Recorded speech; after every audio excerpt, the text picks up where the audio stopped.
আমাদের আজকের গল্পের নাম জলচক্ষু। গল্পটি লিখেছেন অনন্য শফিক।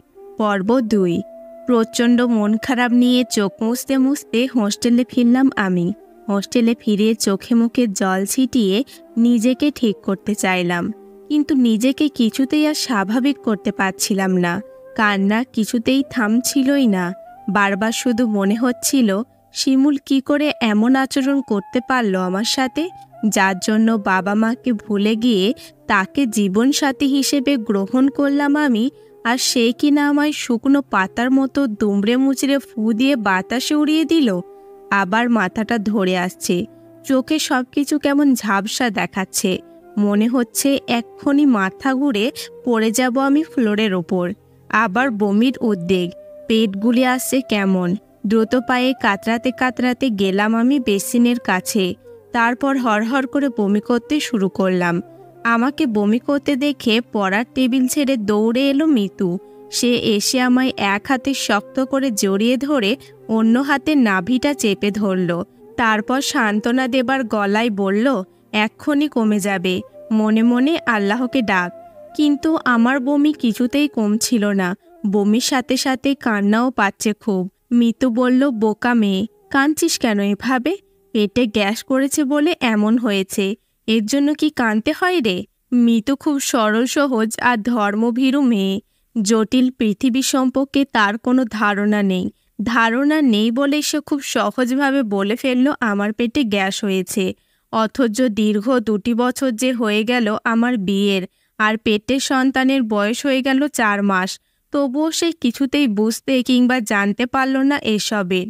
মিতু তার বাবা মার কথা খুব ভাবে। বাবা মা বলে দিয়েছে বোরকা ছাড়া বাসা থেকে কখনো বের হবে না, কিন্তু মিতুকে কোনোদিন আমি দেখিনি বোরকা ছাড়া বের হতে। ৫ ওয়াক্ত নামাজ তার কাজা হয় না কখনো।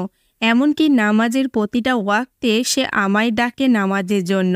আমি অনেক সময় তার কথা শুনে নামাজ পড়ি, অনেক সময় শয়তানের ধাঁধায় পড়ে আদায় করি না।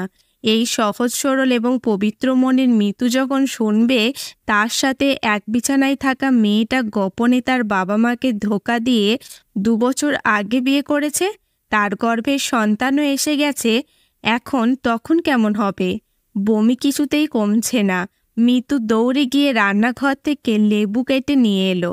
সেই কাটা লেবুর টুকরো আমার নাকের কাছে নিয়ে ধরল। আমি আমার শরীরে জিয়ে থাকা সবটুকু শক্তি দিয়ে সেই কাটা লেবুর টুকরো থেকে ঘ্রাণ টেনে নিতে লাগলাম।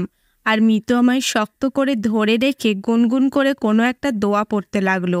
বমি কমলো অনেকক্ষণ পর। বমি কমার পর হাত মুখ ভালো করে ধুয়ে গিয়ে শুয়ে পড়লাম বিছানায়। মিতু তখন আমার কাছে ১ গ্লাস জল আর গ্যাসের একটা ট্যাবলেট নিয়ে গেল। সে আমার কাছে গিয়ে তখন বলল, এটা খেয়ে নে। আমি অবাক হয়ে বললাম, এটা খেলে কি হবে? ওষুধ না খেলে কি গ্যাস কমবে তোর? পরে তো আবার বমি হবে। এই কষ্টের মাঝেও আমি শব্দ করে হেসে ফেললাম। ভাবলাম এমন সহজ সরল কেন হতে পারলাম না আমি? মিতু আমায় হাসতে দেখে বলল, আবার হাসছিস? সারাদিন বাইরে বাইরে থাকিস, একটা মেয়ে হয়ে বাইরে অত কি তোর? বাসায় পড়াশোনা নেই? পরীক্ষা তো দরজায় করা নাড়ছে। আর বাবা মার কথাও একটু ভাবিস?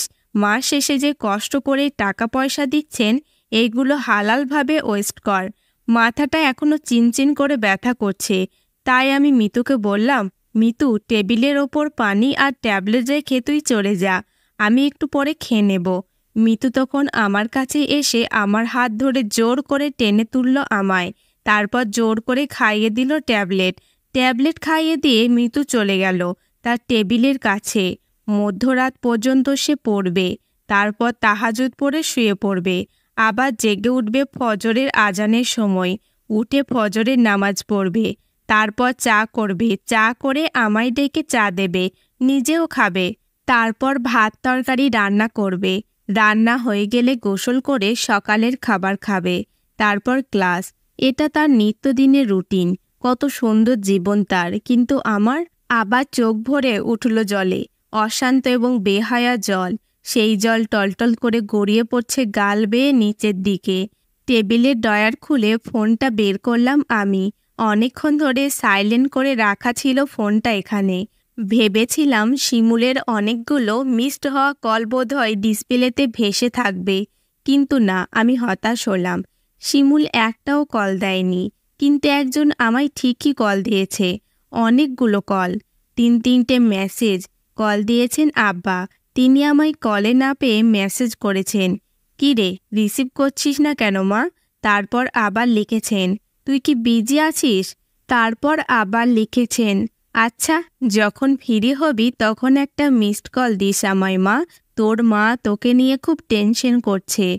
আব্বার পাঠানো মেসেজগুলো দেখে আমার চোখ ভরে উঠল আবার জলে। এবার আমি শব্দ করে কেঁদে উঠলাম। মিতু আবার দৌড়ে এলো আমার কাছে। কাছে এসে বলল, "কি হলো রে এনা? আবার কি হলো এনা?" আমি মিতুর চোখের সামনে আব্বার পাঠানো মেসেজগুলো তুলে ধরলাম। মিতু দেখে মৃদু হেসে বলল, "ফোন দেখোনি, আর বাবা মায়েরা এমনই। বাবা মা আল্লাহর কাছ থেকে পাওয়া সন্তানের জন্য শ্রেষ্ঠ উপহার।